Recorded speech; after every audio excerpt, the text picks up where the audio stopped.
कुछ भूल रहे हैं आप? रज्जो, अरमानों पे थोड़ा सा काबू रखो।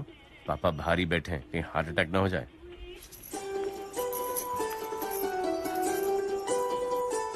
अच्छा, हाय हाय।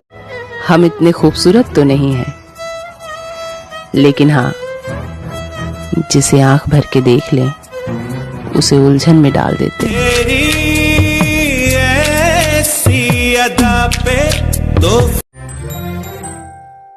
हवा के झोंके आज मौसमों से रूठ गए, गुलों की शोखियां जो भवरे आके लूट गए, बदल रही है आज जिंदगी की चाल जरा।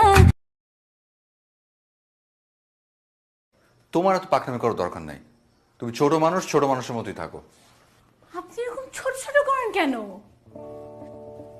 আমি কলেজে পড়ি, আমার অনেক ক্লাসমেট আছে যাদের বিয়ে হয়ে গেছে, বাচ্চাও আছে।